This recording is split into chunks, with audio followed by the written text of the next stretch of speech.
Everyone, my name is Yogendra.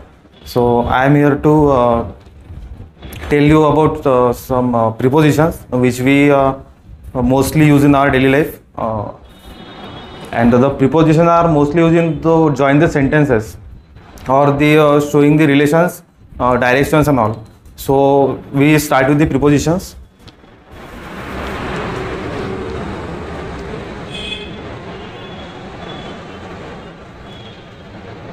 So our first preposition is in. In म्हणजे होतं की आतमध्ये. जसं आपण एक्झाम्पल घेऊ की पाणी पॉटमध्ये आहे मध्ये, आणि मध्ये होतं आतमध्ये होतं. जसं की या एक्झाम्पलमध्ये दाखवत आहे की she is in the room. तर शी इज इन द रूम म्हणजे ती रूममध्ये बसलेली आहे. नंतर खूप साऱ्या अशा गोष्टी जसं की मी म्हणू शकतो I am in the class, मी क्लासमध्ये आहे. नंतर इन आपण खूप साऱ्या जागी यूज करू शकतो आणि हे डेली आपण यूज करतो. नंतर दुसरं आहे ऑन. ऑन म्हणजे होते च्यावरती, ज्याला आपण म्हणू शकतो की सरफेसच्या वरती जी गोष्ट असते. जसं की she is sitting on the chair म्हणजे ती चेअरवरती बसलेली आहे, ज्याच्यामध्ये काही पण गॅप वगैरे नसते. नंतर आहेत की आपण याचं एक्झाम्पल आहेत की she is sitting on pen. Pen is on the table. So pen हा टेबलवरती आहे.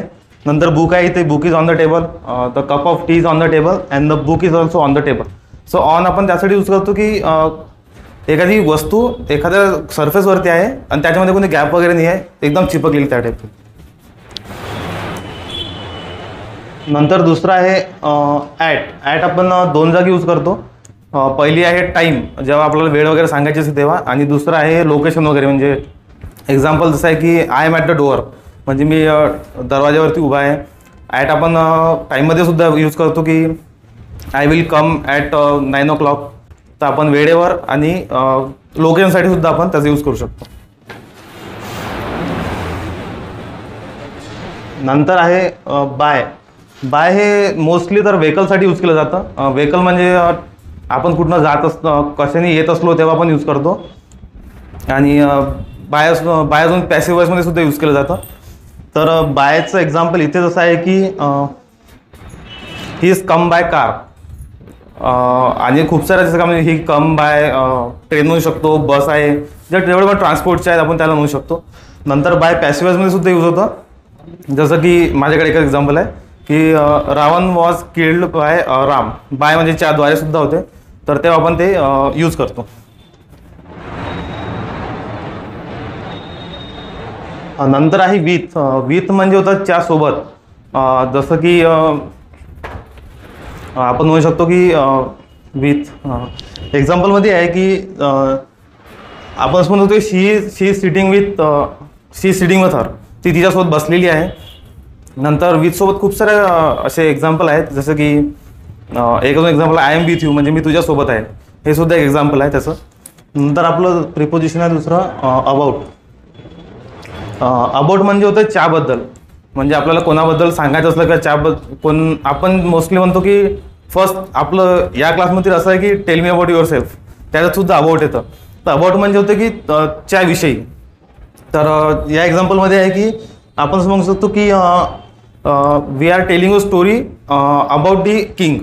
सो आपण असं म्हणू की आम्ही या राजाबद्दल तुम्हाला स्टोरी सांगणार आहे. तर तसं अबाउटचा सुद्धा यूज होतो.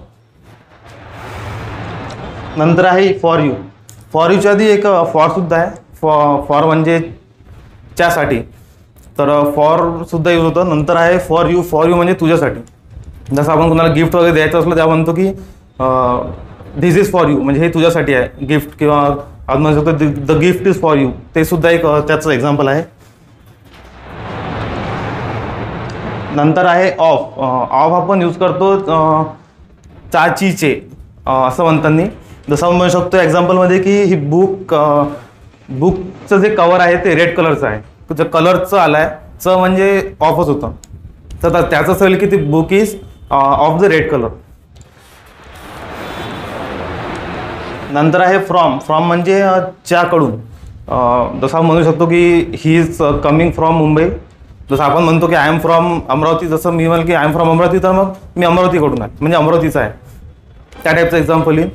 किंवा जो दुसऱ्या सिटीतून इकडे अमरावतीला येतो किंवा दुसऱ्या सिटीतून दुसऱ्या कडे येत असेल त्याच्या गाव वगैरेला, तर तो म्हणू शकतो की आय एम कमिंग फ्रॉम कोणती पण सिटी म्हणू शकतो.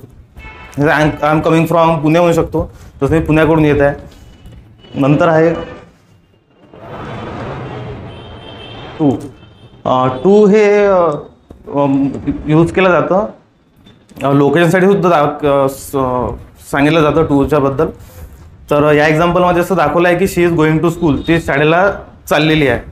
नंतर अजून एक टूचा आहे की टू म्हणजे एक एक्झाम्पल असं आहे की जर मी आता कॉलेजला आहे, तर मी जर म्हणेल की I am going to school, तर मी शाळेत जात नाही आहे. जर मी त्या शाळेतला स्टुडंट असेल तर मी म्हणाल I am in the school, म्हणजे मी त्या शाळेमध्ये आहे. मी जर टूचा यूज करत आहे म्हणजे मी शाळेत काहीतरी कारणाने वगैरे गेलेलो आहे, त्याच्यामुळे मी तिथं टू यूज करेन.